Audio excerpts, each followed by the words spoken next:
പ്രിയപ്പെട്ടവരെ, ഇന്നത്തെ നമ്മുടെ സുവിശേഷ ഭാഗം ധ്യാന വിഷയം വിശുദ്ധ യോഹന്നാൻ്റെ സുവിശേഷം 14-ാം അധ്യായം 1 മുതൽ 14 വരെയുള്ള തിരുവചന ഭാഗമാണ്. ഉയർപ്പിന് ശേഷമുള്ള രണ്ടാമത്തെ ഞായറാഴ്ചയാണ്, അതായത് ഉയർപ്പിൻ്റെ 3-ാം ഞായറാഴ്ച. ഉയർപ്പ് ശേഷം ആദ്യ ഞായറാഴ്ച വിശുദ്ധ തോമാസ് ശ്ലീഹായുടെ തിരുനാൾ സഭയിൽ ആചരിക്കപ്പെടുന്നു. അതിനുശേഷമുള്ള ഞായറാഴ്ച, അതായത് ഉയർപ്പിൻ്റെ 3-ാം ഞായറാഴ്ച, വിശുദ്ധ ഗീവർഗീസ് സദായുടെ തിരുനാൾ പൗരസ്ത്യ സഭകളിൽ സാധാരണയായി ആഘോഷിക്കപ്പെടാറുണ്ട്. അതുകൊണ്ട് തന്നെ വിശുദ്ധ ഗീവർഗീസ് സദായെക്കുറിച്ച്, സെൻറ്റ് ജോർജിനെക്കുറിച്ച് പ്രസംഗം ആവശ്യമുള്ളവർ ഈ വീഡിയോയുടെ കമൻറ്റ് ബോക്സിൽ നോക്കിയാൽ മതി. അവിടെ പ്രസംഗം എന്ന് എഴുതിയതിന് ശേഷം ലിങ്ക് കൊടുത്തിട്ടുണ്ട്. മുതലക്കോടത്തും മാൻമട്ടത്തും ഒക്കെ നടത്തിയ പ്രസംഗങ്ങളുടെ ലിങ്കാണ്. അത് കാണണമെന്ന് അഭ്യർത്ഥിക്കുകയാണ്.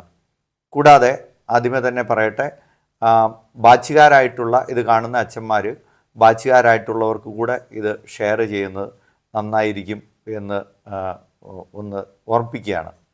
നമുക്ക് ഈ സുവിശേഷ ഭാഗത്തിലേക്ക് വരാം. യോഹന്നാൻ്റെ സുവിശേഷം 14-ാം അധ്യായം 1 മുതൽ 14 വരെയുള്ള സുവിശേഷ ഭാഗത്തിൻ്റെ സാരസംഗ്രഹം ഇതാണ്. ഈശോ പറയുന്നു, നിങ്ങളുടെ ഹൃദയം അസ്വസ്ഥമാകേണ്ട. ശിഷ്യന്മാരോടാണ് പറയുന്നത്. ഞാൻ എൻ്റെ പിതാവിൻ്റെ ഭവനത്തിലേക്ക് പോകുന്നു, അവിടെ നിങ്ങൾക്കായി ഞാൻ സ്ഥലമൊരുക്കുന്നു. സ്ഥലം ഒരുക്കി കഴിയുമ്പോൾ വീണ്ടും വന്ന് നിങ്ങളെയും കൂട്ടിക്കൊണ്ടുപോകും. ഞാൻ പോകുന്ന സ്ഥലത്തേക്കുള്ള വഴി നിങ്ങൾക്കറിയാം. അപ്പോൾ തോമസ് ശ്ലീഹ പറയുന്നു, ഞങ്ങൾക്ക് വഴി അറിഞ്ഞുകൂടാ. അപ്പോൾ പറയുന്നു, വഴിയും സത്യവും ജീവനും ഞാനാണ് എന്ന മഹത്തായ പ്രസ്താവം ഈശോ നൽകുന്നു.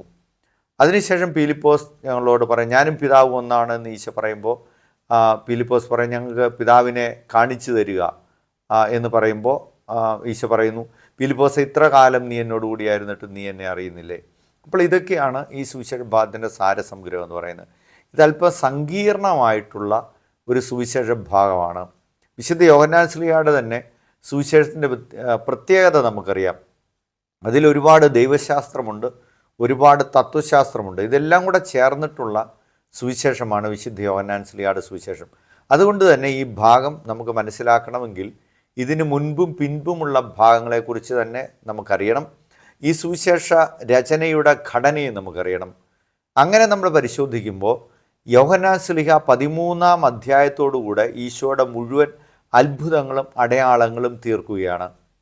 അങ്ങനെ ഈശോയുടെ രക്ഷാകര പ്രവർത്തനങ്ങളുടെ ക്ലൈമാക്സിൽ, എല്ലാ അത്ഭുതങ്ങളും എല്ലാം പ്രവർത്തനത്തിൻ്റെ ക്ലൈമാക്സിലാണ് നമ്മൾ കാണുന്നത്. ഗ്രീക്കുകാർ തേടി വരികയാണ്.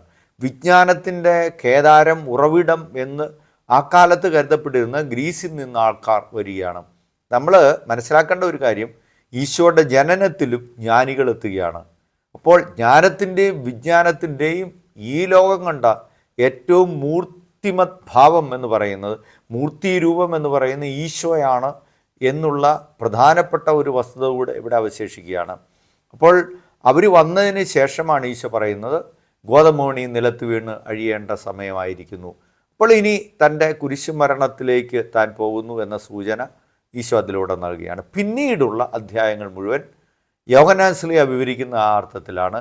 13 മുതൽ 17 വരെയുള്ള അധ്യായങ്ങൾ മുഴുവൻ വിടവാങ്ങലിൻ്റെ സന്ദേശങ്ങളുമെല്ലാമാണ്.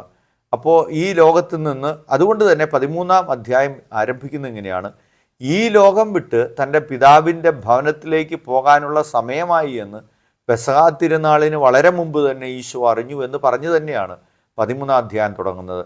17-ാം അധ്യായത്തിലേക്ക് വരുമ്പോൾ ശിഷ്യന്മാർക്ക് വേണ്ടി ഈശോ പ്രാർത്ഥിക്കുകയാണ്. ഇവർ ഈ ലോകത്തിലാണ്, ഇവർക്ക് നീതിമാനായ പിതാവേ എന്ന് പറഞ്ഞ് പ്രാർത്ഥിക്കുന്നു. ആ പ്രാർത്ഥന തീരുമ്പോൾ ഈശോ ബന്ധനസ്ഥനാകുന്നു. അപ്പോൾ വളരെ ചിട്ടയോടുകൂടി ക്രമബദ്ധമായിട്ടാണ് യോഹന്നാൻ ശ്ലീഹ സുവിശേഷം എഴുതുന്നത്. ഇനി ഈ 13-ാം അധ്യായത്തിൽ നിന്ന് ഇങ്ങനെ തുടങ്ങി അവിടെ പാദം കഴുകി ഈശോ ഒരാൾ എന്നെ ഉറ്റിക്കൊടുക്കുമെന്ന് പറയുന്നു. ആ ഒരു പശ്ചാത്തലം എല്ലാം നിറഞ്ഞു നിൽക്കുമ്പോഴാണ് ഈ 14-ാം അധ്യായത്തിലെ പിതാവിൻ്റെ ഭവനത്തിലേക്ക് പോകുന്നു എന്നുള്ള ഈശോയുടെ ഈ വചനങ്ങൾ, ഞാൻ നിങ്ങൾക്ക് വേണ്ടി സ്ഥലമൊരുക്കാൻ പോകുന്നു എന്നുള്ള ഈ വചനങ്ങൾ വരുന്നത്. അപ്പോൾ ഈശോ ഒരാളെന്നെ ഒറ്റിക്കൊടുക്കും എന്ന് പറഞ്ഞു. ഇതെല്ലാം കൂടി വളരെ വിഷാദമൂകമായ രംഗമായിട്ട് ആ രംഗം മാറുകയാണ്. എല്ലാവരും വളരെ അസ്വസ്ഥരായി. അപ്പോൾ അതുകൊണ്ട് പത്രോസ് ശ്ലീഹ ചോദിക്കുന്നു, നീ എവിടേക്കാണ് പോകുന്നത്? അപ്പോൾ ഈശോ പറയുന്നു, ഞാൻ പോകുന്നിടത്തേക്ക് ഇപ്പോൾ വരാൻ നിനക്ക് കഴിയില്ല, എന്നാൽ പിന്നീട് നീ എന്നെ അനുഗമിക്കും. അപ്പോൾ പത്രോസ്ലീഹയ്ക്ക് എന്നെ വിശ്വാസമില്ലേ എന്നൊക്കെയുള്ള തോന്നൽ കൊണ്ടായിരിക്കും പത്രോസ്ലീഹ പറയുന്നു, എന്തുകൊണ്ടാണ് എനിക്ക് ഇപ്പോൾ അനുഗമിക്കാൻ പറ്റാത്തത്? നിനക്ക് വേണ്ടി മരിക്കാനും ഞാൻ തന്നെ തയ്യാറാണ്. അപ്പോൾ ഈശോ പറയുന്നു, നീ എനിക്ക് വേണ്ടി മരിക്കുമെന്നോ? ഇന്ന് രാത്രി നീ 3 പ്രാവശ്യം എന്നെ തള്ളിപ്പറയും. ഈശോയുടെ കുരിശുമരണത്തിൻ്റെ തൊട്ട് തലേ രാത്രിയിലാണ് ഇതെല്ലാം സംഭവിക്കുന്നത്. ഇതുകൂടെ ഈശോ പറഞ്ഞു കഴിഞ്ഞപ്പോൾ ശിഷ്യന്മാർ വിഷാദമൂകരായി.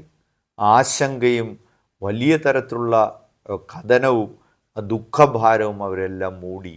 അവർ ഇങ്ങനെ മൂകരായിട്ട് നിൽക്കുമ്പോഴാണ്, സങ്കടം കൊണ്ട് തകർന്നു നിൽക്കുമ്പോഴാണ് ഈശോ പറയുന്നത്, നിങ്ങളുടെ ഹൃദയം അസ്വസ്ഥമാകേണ്ട. അതാണ് ഈ സുവിശേഷ ഭാഗം. 14-ാം അധ്യായം ആരംഭം തുടങ്ങുന്ന അങ്ങനെയാണ്. നിങ്ങളുടെ ഹൃദയം അസ്വസ്ഥമാകേണ്ട, ദൈവത്തിൽ വിശ്വസിക്കുവിൻ, എന്നിലും വിശ്വസിക്കുവിൻ, എൻ്റെ പിതാവിൻ്റെ ഭവനത്തിൽ അനേകം വാസസ്ഥലങ്ങളുണ്ട്. അപ്പോൾ ഈശോ ഇത് പറയുമ്പോൾ അനേകം വാസസ്ഥലങ്ങളുണ്ട് എൻ്റെ പിതാവിൻ്റെ ഭവനത്തിൽ എന്ന് പറയുമ്പോൾ, നിങ്ങൾക്ക് വേണ്ടി ഭവനം ഒരുക്കാൻ ഞാൻ പോകുന്നു എന്നൊക്കെ പറയുമ്പോൾ നമ്മുടെ ചിന്ത പെട്ടെന്ന് ഈ ഈശോയുടെ ജനനത്തിലേക്ക് പോകുന്നുണ്ട്. ഈശോ ജനിക്കാൻ വേണ്ടി ഒരു ഭവനം തിരക്കി വളർത്തച്ഛനായ യൗസേപ്പിതാവും മാതാവും കൂടെ പോയതൊക്കെ ഉണ്ട്. ഒരുപക്ഷെ അതിൻ്റെ എല്ലാം നിറവിൽ നിന്നുകൊണ്ടായിരിക്കാം, ആ ഓർമ്മകളുടെ എല്ലാം നിറവിൽ നിന്നുകൊണ്ടായിരിക്കും ഈശോ പറയുന്നത്, ആരും ഭവനമില്ലാത്തവരായിട്ട് മാറരുത്. ഇതാ പിതാവിൻ്റെ ഭവനത്തിൽ, സ്വർഗരാജ്യത്തിൽ എല്ലാവർക്കും ഇടമുണ്ട്, ആർക്കും ഇടമില്ലാതാകില്ല എന്ന് ഈശോ പറയുകയാണ്. പ്രിയപ്പെട്ടവരെ, ഇതിൻ്റെ പ്രായോഗികതയിലേക്ക് വരുമ്പോൾ നമ്മുടെ ആദ്യത്തെ ചിന്ത ഇതാണ്, ഞാനും നിങ്ങളും നമ്മളൊക്കെ ഈ സ്വർഗത്തിലുള്ള ഭവനത്തെക്കുറിച്ച് ചിന്തിക്കാറുണ്ടോ? അല്ലെ ദൈവമൊരുക്കിയ സ്വർഗത്തിലെ വാസസ്ഥലങ്ങളെക്കുറിച്ച് നമ്മൾ പറയാറുണ്ടോ? നമ്മൾ പ്രസംഗിക്കാറുണ്ടോ? സ്വർഗത്തെക്കുറിച്ച് പറയുന്നതൊക്കെ നമ്മൾ നിർത്തിയോ? നമ്മുടെ ജനങ്ങൾ, നമ്മുടെ വിശ്വാസ സമൂഹം സ്വർഗത്തെയും നരകത്തെയും കുറിച്ചൊക്കെയുള്ള ചിന്തകളിൽ നിന്ന് പോയോ? അവരങ്ങനെ വല്ലതും എന്തെങ്കിലും ധാരണകൾ അവർക്കുണ്ടോ? പ്രിയപ്പെട്ടവരെ, ഈ കാലം പ്രത്യേകമായിട്ട് ആവശ്യപ്പെടുന്നു. ഈശോ പറയുന്നത് സ്വർഗത്തിലെ ഭവനങ്ങളെക്കുറിച്ച് നമ്മൾ ചിന്തിക്കണം. എങ്കിലേ ഈ ലോകം നശ്വരമാണ് എന്ന ചിന്ത നമുക്കുണ്ടാവുള്ളൂ. അപ്പോഴാണ് നമ്മൾ പകയും വിദ്വേഷവും ഒക്കെ, അയൽക്കാരൻ്റെ പറമ്പ് മാന്തുന്നു ഒക്കെ നിർത്തുകയുള്ളൂ. നമുക്ക് നമ്മുടെ കൊള്ളയും എല്ലാം നമ്മൾ നിർത്തുകയുള്ളൂ. മറ്റുള്ളവരെ അതുപോലെ നമ്മൾ നമുക്ക് വിശ്വാസത്തിനൊക്കെ സഭയ്ക്ക് വേണ്ടി അല്ലെങ്കിൽ പള്ളിക്ക് വേണ്ടി ഒക്കെ എന്തെങ്കിലുമൊക്കെ കൊടുക്കണം എന്നൊക്കെ പറയുമ്പോൾ നമ്മൾ ഈർഷ്യരാകുന്നത്, നമുക്ക് അതിനൊന്നും സമയമില്ല. നമ്മുടെ സഹോദരങ്ങളെപ്പോലും സഹായിക്കാൻ സമയമില്ലാതായി പോകുന്നു. നമ്മളൊക്കെ ഒരുപാട് സെക്കുലറായി മാറുകയാണ്, ഒരുപാട് ഭൗതികരായിട്ട് മാറുന്നു. പള്ളിയിൽ വന്ന് കുർബാനയൊക്കെ കണ്ടു പോകുന്നു, പക്ഷേ നമ്മുടെ ജീവിതം ഈ ലോകത്തെ ചുറ്റിപ്പറ്റിയുള്ളതാകുന്നു. ഇതിനപ്പുറത്തേക്ക് നമ്മൾ ചിന്തിക്കുന്നില്ല. ഇപ്പോൾ കഴിഞ്ഞ ദിവസം ഒരു ഡോക്ടറാണ്, ഒരു ജില്ലയിലെ പ്രധാനപ്പെട്ട ഒരു മെഡിക്കൽ കോളേജിൽ അവിടുത്തെ പ്രൊഫസറായ ഡോക്ടർ കഴിഞ്ഞ ദിവസം വിളിച്ചതിന് ശേഷം അച്ഛാ, ഞാൻ ആദ്യ കുർബാന സ്വീകരിച്ചത് എൻ്റെ വാർഷികമാണ്.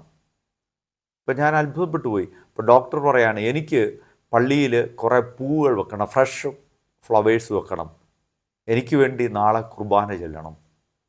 അദ്ദേഹം വന്നിട്ട് ഇതിൻ്റെ പണം അയച്ചു തരികയാണ്. ഞാൻ സിസ്റ്റേഴ്സിനോട് പറഞ്ഞു, അങ്ങനെ ആ സിസ്റ്റേഴ്സ് പൂവെച്ച് ആ ഡോക്ടറിന് വേണ്ടി കുർബാന ചെല്ലുകയാണ്.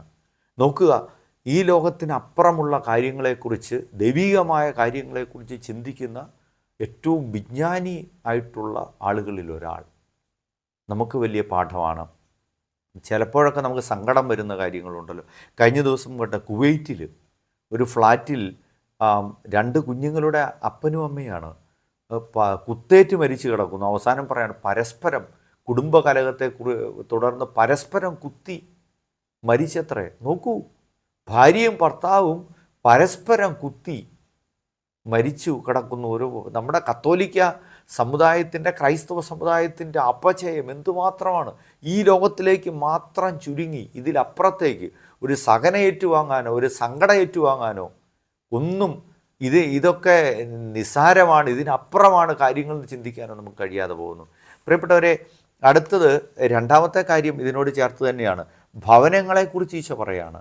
നമ്മൾ നമ്മുടെ രക്ഷാകര പ്രവർത്തനം, ഈശോയുടെ രക്ഷാകര പ്രവർത്തനം തുടരുമ്പോൾ ഈ ലോകത്തിൽ ഭവനമില്ലാത്തവരെക്കുറിച്ച് നമ്മൾ ആശങ്കപ്പെടുന്നുണ്ട്. ഒരു ക്രൈസ്തവൻ എന്ന നിലയ്ക്ക് എൻ്റെ ചുറ്റുപാടുകളിൽ താമസിക്കാൻ വീടില്ലാത്തവരെക്കുറിച്ച് ഞാൻ ആശങ്കപ്പെടുന്നുണ്ടോ?